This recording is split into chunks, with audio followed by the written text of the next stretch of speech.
अगर आप भी दाल को एक ही तरीके से बनाते हैं तो एक बार मेरे इस नए तरीके से दाल की इस रेसिपी को ट्राई करें। आप यकीन करें, इसे खाने के बाद सभी उँगलियां चाटते रह जाएंगे। तो चलें, अपनी मज़ेदार और ज़बरदस्त इस रेसिपी को बनाना शुरू करते हैं। बिस्मिल्लाहिर्रहमानिर्रहीम। अस्सलाम वालेकुम। उम्मीद है आप सब ठीक होंगे। तो इस इंतहाई मज़ेदार सी रेसिपी को बनाने के लिए सबसे पहले तो हमने यहाँ पर ले ली है दाल। अब जो दाल है ना, आप कोई सी घर में जो बची हुई दालें पड़ी होती हैं ना, आप वो भी ले सकते हैं। मिकदार कम या ज़्यादा अपनी मर्ज़ी से कर लीजिएगा। तो यहाँ पर मैंने जो है ना, मेरे पास थी यहाँ पर मूंग की दाल थी, उसके साथ मैंने थोड़ी सी मसूर दाल ली है, थोड़ी सी चने की दाल थी। तो इस तरह से जो घर में बची हुई थोड़ी बहुत दालें होती हैं ना, वो आप ले सकते हो। इन्हें लेने के बाद मैंने इनको अच्छी तरह से पहले तो धो लिया था और मैंने भिगो करके रख दिया था कम से कम भी 1 घंटे के लिए। तो यहाँ पर हम इसे पकाना स्टार्ट करते हैं। उसके लिए हमने यहाँ पर ले लिया है 1 अदद कढ़ाई और उसमें ये जो तमाम दाल है धुली हुई, ये इस दाल को इसमें शामिल कर देंगे। दाल डालने के बाद अब आपने इसमें शामिल करना है प्याज। ठीक है, प्याज यहाँ पर आपने 1 अदद ले लेना है, थोड़ा मोटा कट कर लीजिए, बारीक कट कर लीजिए और उससे भी आपने इसमें शामिल कर देना है। उसके साथ ही हम इसमें डाल देंगे 1 अदद टमाटर। ठीक है, टमाटर शामिल करने के बाद अब आपने इसमें डाल देनी है सब्ज़ मिर्चें। अगर तो तीखा ज़्यादा पसंद हो तो थोड़ी ज़्यादा डाल लीजिए। तो यहाँ पर मैंने तकरीबन 4 से 5 अदद जो है ना सब्ज़ मिर्चें, उनको कट करके डाल दिया है। अब यहाँ पर दाल के टेस्ट को थोड़ा और ज़्यादा मज़ेदार करने के लिए, ज़बरदस्त करने के लिए हमने शामिल करना है इसमें आलू। आलू आपने यहाँ पर ले लेना है 1 अदद। ठीक है, बहुत ज़्यादा छोटा हो तो 2 आलू ले लीजिएगा। आलू को आपने अच्छी तरह से छील लेना है, धो करके आपने दाल के अंदर शामिल कर देना है। आलू से दाल की कंसिस्टेंसी जो है बड़ी ही कमाल की निकलेगी, तो इसलिए आपने इसको इसमें शामिल ज़रूर करना है। अच्छा, इन सभी चीज़ों को डालने के बाद अब आपने इसमें डालना है पानी, और पानी आपने इसमें इतना डालना है कि जो दाल है ना, वो अच्छी तरह से गल जाए। अब यहाँ पर मैंने इतना पानी इसमें शामिल किया है कि जो दाल है ना, इसके अंदर अच्छी तरह से डूब गई है। दाल के अंदर पानी शामिल करने के बाद अब आपने इसमें डालने हैं स्पाइसेस। स्पाइसेस हमने कुछ खास नहीं डालने, सिर्फ और सिर्फ आपने इसमें नमक डालना है। ठीक है, 1 चम्मच तकरीबन मैं इसमें नमक डाल रही हूँ। थोड़ी सी बिल्कुल आपने इसमें हल्दी शामिल कर देनी है, हल्का सा मिक्स कर दीजिएगा, ढक्कन लगा दीजिएगा और इसे हम पकने के लिए छोड़ देंगे। 2 से 3 मिनट के बाद जैसे ही आप ढक्कन खोलोगे तो यहाँ पर आप देख सकते हैं माशाल्लाह दाल बहुत अच्छी तरह से हमारी पकना शुरू हो चुकी है। एक दफ़ा आपने इसको चम्मच से अच्छी तरह से मिक्स कर लेना है। जब आप इसको अच्छी तरह से चम्मच की मदद से मिक्स कर लेंगे तो अब दाल के ऊपर काफ़ी ज़्यादा झाग होती है, जो डाइजेशन के लिए अच्छी नहीं होती, तो इसको आपने उतार देना है। तमाम जो झाग है दाल के ऊपर से उतारने के बाद अब यहाँ पर हमने दाल में कोई भी खड़े मसाले ऐड नहीं किए। तो यहाँ पर आपने इसमें डाल देना है आधा चम्मच मिक्स गरम मसाला, जिसमें थोड़ा सा ज़ीरा भी होगा, थोड़ी सी काली मिर्चें होंगी, 1 से 2 लौंग होगा और 1 या 2 दालचीनी का पीस होगा। तो इन सभी चीज़ों को आपने इसमें डाल देना है। डाल करके हल्का सा मिक्स करेंगे। मिक्स करने के बाद अब आपने इसके ऊपर ढक्कन लगा देना है। ठीक है, और इसे पकने देंगे जब तक कि सभी दालें अच्छी तरह से पक नहीं जाती। कम से कम भी दाल को गलाने के लिए 15 से 20 मिनट आपको लगेंगे।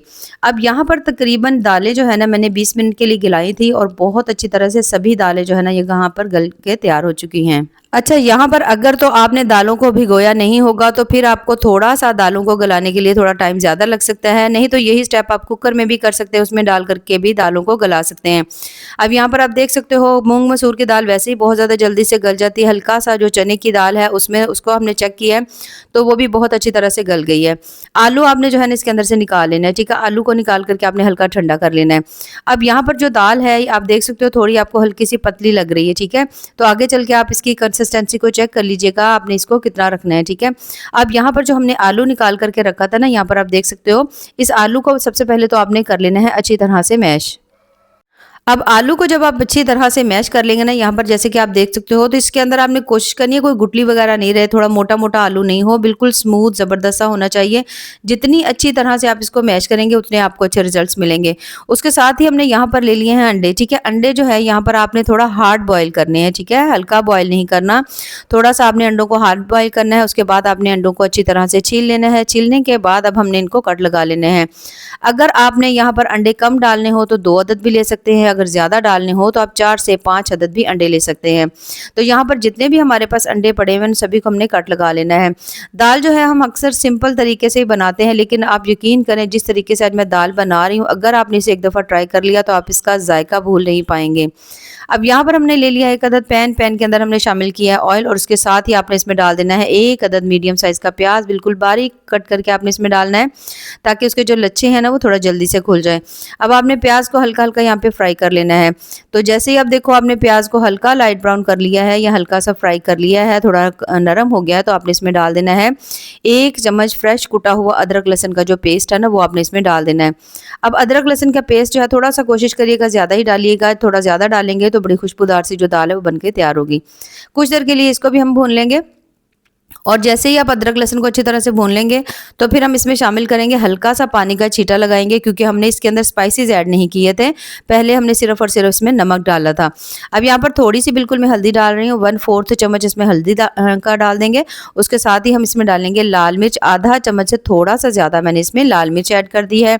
स्पाइसेस आप अपनी मर्ज़ से कम या ज़्यादा कर सकते हैं। हल्का से इसको मिक्स करेंगे और हम इसे अच्छी तरह भूनेंगे जब तक ये जो मिर्चें हैं ना उनका कच्चापन जो है ना वो ख़त्म नहीं हो जाता।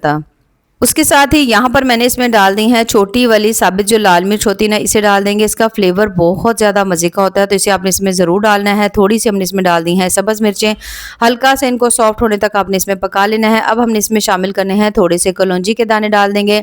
थोड़ा सा आपने इसमें डाल देना है धनिया पाउडर, तकरीबन 1/3 चम्मच धनिया पाउडर, 1/3 चम्मच आपने इसमें डाल देना है ज़ीरा पाउडर और थोड़ा सा ही आपने इसके अंदर डाल देना है मिक्स गरम मसाला, ठीक है। तकरीबन आधा चम्मच आपने इसमें शामिल कर देना है। इन सभी चीज़ों को डाल करके दोबारा से आपने इसको अच्छी तरह भून लेना है, ताकि बड़ा ही ज़बरदस्त खुशबूदार सा हमारा जो तड़का है वो बन करके तैयार हो, ठीक है।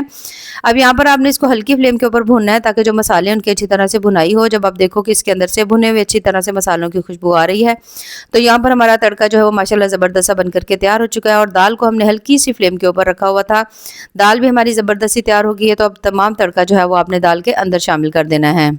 तमाम तड़का दाल में शामिल करने के बाद अब आपने इसको अच्छी तरह से, ये देखिए इस तरह से करके आपने इसको मिक्स कर लेना है। जैसे ही आप दाल के अंदर तड़के को मिक्स करेंगे तो आप देखोगे जो दाल है ना वो थोड़ी आपको खिली खिली सी लगेगी, ठीक है, थोड़ी यानी पतली लगेगी। इसकी जो कंसिस्टेंसी है वो आपको गाढ़ी नहीं लगेगी। लेकिन इसकी जो कंसिस्टेंसी इसको हम थोड़ा सा और भी थिक करेंगे। उससे पहले आपने ले लेना है यहाँ पर थोड़ा सा पानी। उसके अंदर आपने तकरीबन आधा चम्मच डाल देनी है काली मिर्च। उसके साथ ही आपने इसमें डाल देना है मिक्स दाल का जो मसाला होता है ना वो डाल दीजिए। अगर आपके पास दाल का मसाला नहीं है तो आप मिक्स गरम मसाला भी डाल सकते हैं। अच्छा, दोनों चीज़ों को आपने मिक्स कर लेना है। उसके बाद आपने इसको दाल में शामिल कर देना है। ये छोटा सा स्टेप करने से जो दाल है ना आपकी किसी भी होटल या रेस्टोरेंट से कई गुना ज़्यादा मज़ेदार बनेंगी। अक्सर हम बाहर जाते हैं, जब हम दाल वगैरह जो है वो खाते हैं तो हमें बहुत ज़्यादा उसका टेस्ट पसंद आता है। तो यही छोटा सा स्टेप अगर आप करेंगे ना तो आपको सेम वही रिजल्ट्स मिलेंगे। अच्छा, इसे डालने के बाद आपको बहुत ज़्यादा देर से पकाने की ज़रूरत नहीं है, बस आपने इसको हल्का सा मिक्स कर लेना है। तो अब यहाँ पर हम इसमें शामिल करेंगे आलू, जिसको हमने पहले से ही बॉईल करके रखा हुआ था, मैश करके रखा हुआ था। आलू आपने दाल के अंदर डाल देना है। जैसे ही आप दाल के अंदर आलू शामिल करोगे ना तो उसके साथ ही आपने इसमें आधा चम्मच जो है ना इसमें डाल देना है चिकन पाउडर का। अगर चिकन पाउडर नहीं हो तो आप इसके अंदर जो है ना 1 अदद चिकन क्यूब ज़रूर डालिएगा, दाल का जायका आपको बड़ा पसंद आएगा। अच्छा, अब आपने जो इसमें हमने आलू डाला ना, अब आपने इसको दाल को इस तरह अच्छी तरह मिक्स करना है। आलू को इसके अंदर इस तरह से मैश करना है कि तमाम आलू जो है ना इसके अंदर मिक्स हो जाए, एक जगह पे इकट्ठा नहीं हो, ठीक है। इस चीज़ की आपने अच्छी तरह कोशिश करनी है। अब जैसे ही आप इसको कुछ देर के लिए पका लेंगे तो आप देखोगे दाल की जो कंसिस्टेंसी है वो बड़ी ही कमाल की बन करके निकलेगी, बहुत ज़्यादा ज़बरदस्त हो जाएगी। अच्छा, अब हमने इसमें शामिल कर देना है थोड़ा सा सब्ज़ धनिया। दाल हमारी बहुत ज़्यादा माशाल्लाह ज़बरदस्त सी पक के तैयार हो चुकी है। तो अब धनिया डाल करके आपने इसको मिक्स कर लेना है। और यहाँ पर जो दाल है आप इसको चेक कर सकते हो माशाल्लाह कितनी ज़बरदस्त सी बनी है। आप चाहो तो थोड़ा सा आधा तड़का जो है वो बचा भी सकते हो, वो आप एंड में भी डाल सकते हैं। अब यहाँ पर हमने ले लिया है एक अदद बोल और उसके अंदर हम दाल को जो है इसके अंदर निकाल लेंगे। और यहाँ पर आप देख सकते हैं माशाल्लाह बहुत ही ज़्यादा टेस्टी ज़बरदस्ती जो दाल है यहाँ पे बन करके तैयार हो चुकी है। अब यहाँ पर जो हमने अंडे बॉईल किए थे उन सभी को मैंने दाल के ऊपर रख दिया है, ठीक है। आप चाहो तो छोटे छोटे सा कट करके इसके अंदर भी डाल सकते हैं। और माशाल्लाह बहुत ही ज़्यादा मज़ेदार इंतहाई टेस्टी दाल बन चुकी है। ज़रूर बनाइएगा क्योंकि बेहद कमाल की बनती है। तो ऐसे ही मज़ेदार ज़बरदस्त और टेस्टफुल सी रेसिपीज़ के लिए हमारे चैनल का विजिट ज़रूर करें। बहुत ज़्यादा कमाल की दाल है, ज़रूर ट्राई करिएगा। बाकी दुआ में याद रखिए। अल्लाह हाफिज़।